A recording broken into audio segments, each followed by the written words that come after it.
हमें ये पता नहीं चलता कि जो बीमारियां आती हैं वो परमेश्वर की तरफ से आती हैं या वो शैतान की तरफ से आती हैं। जो दुनिया में जो कुछ भी बुरा होता है वो परमेश्वर की तरफ से होता है या वो। हालेलुया। सो आप लोग सब बैठ सकते हैं। मैं आशा करता हूं नियम में भविष्यद्वक्ता की कॉलिंग ये है कि जो परमेश्वर आपको पहले से कह रहा है वो आके उस बात को कंफर्म करते हैं।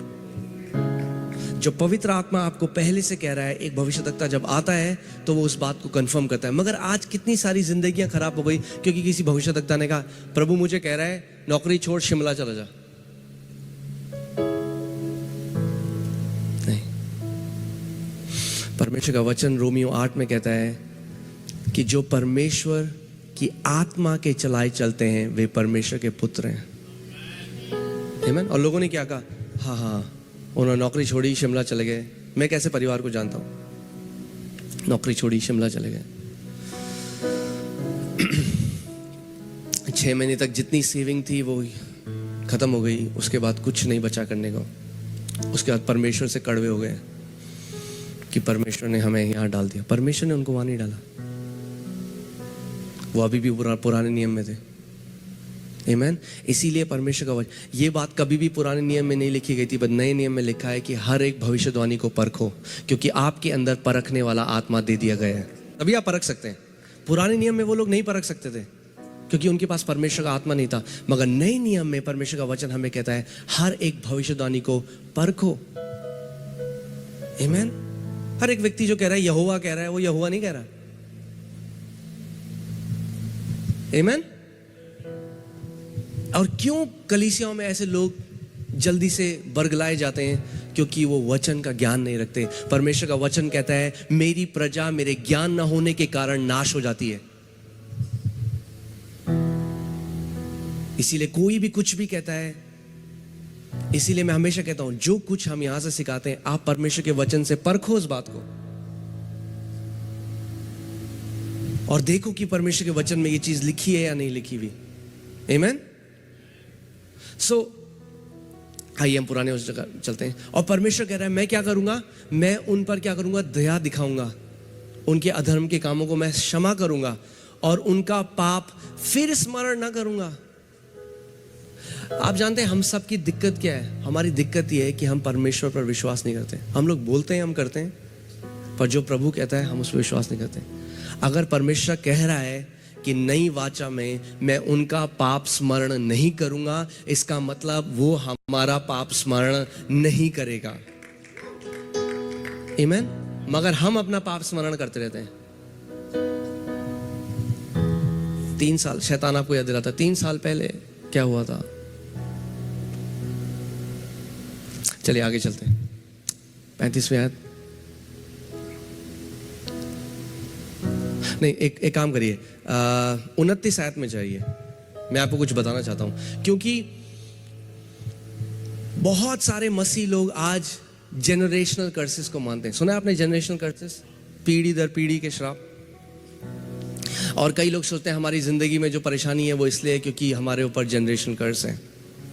मगर परमेश्वर का वचन कह रहा है उन दिनों में, यानी नई वाचा के दिनों में, वो ये नहीं कहेंगे कि पुरखा लोगों ने तो जंगली दाख खाई परंतु उनके वंश के दांत खट्टे हो गए। 30वीं आयत।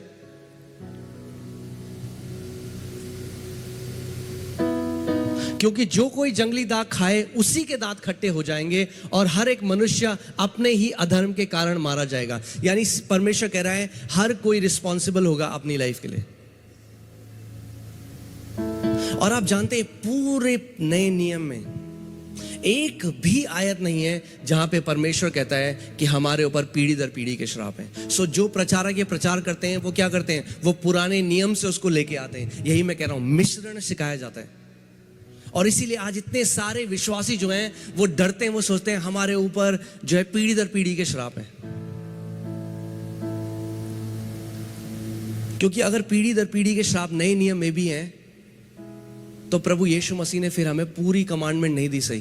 क्योंकि प्रभु यीशु मसीह ने क्या कहा मत्ती 28 में? जगत के छोर तक जाओ, सुसमाचार का प्रचार करो, बीमारों को चंगा करो, दुष्ट आत्माओं को निकालो, कोढ़ियों को शुद्ध करो, मुर्दों को जिलाओ। ओ प्रभु कहना भूल गए, और पीढ़ी दर के श्रापों को तोड़ो। कहा प्रभु ने, नहीं कहा।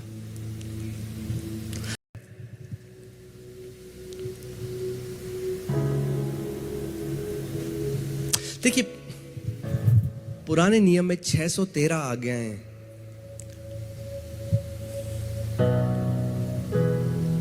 जब अगर हम समझेंगे नहीं कि मसीह का आने का मतलब क्या है, अगर आज भी आप अपने कर्मों से धर्मी होना चाहते हैं, तो परमेश्वर का वचन कहता है कि हम उसके अनुग्रह को तुच्छ ठहराते हैं।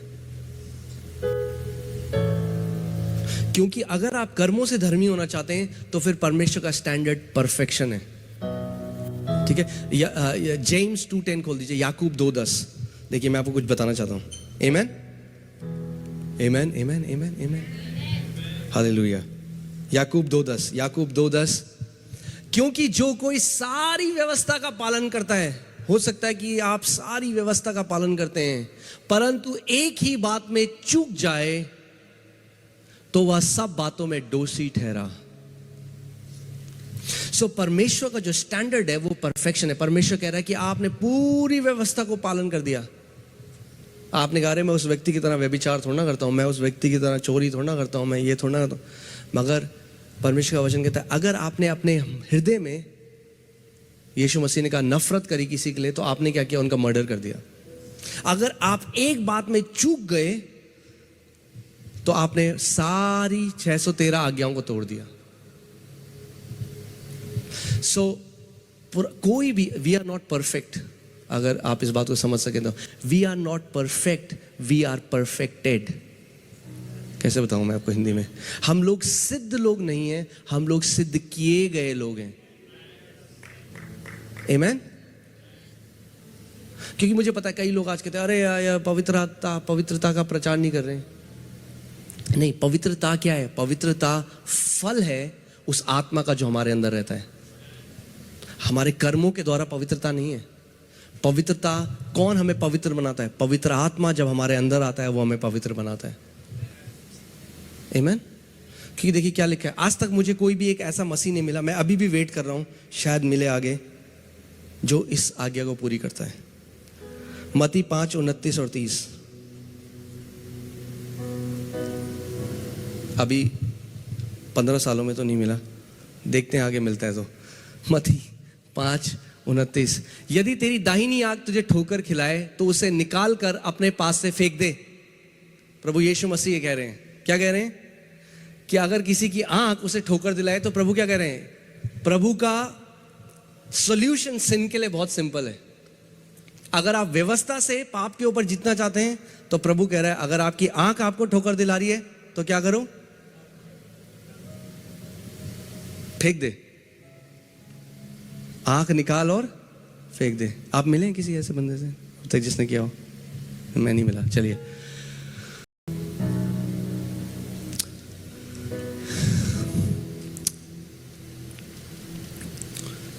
एक्सोडस 32:28 में जाना है ना।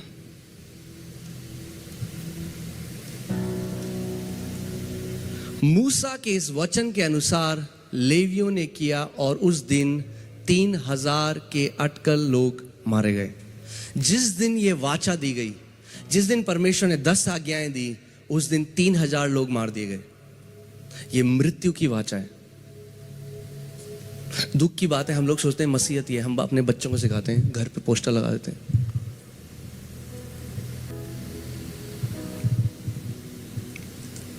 तो अच्छी बात तो है, अच्छी बात लिखी है इन 10 आज्ञाओं में, बुरी बात थोड़ा ना लिखी है।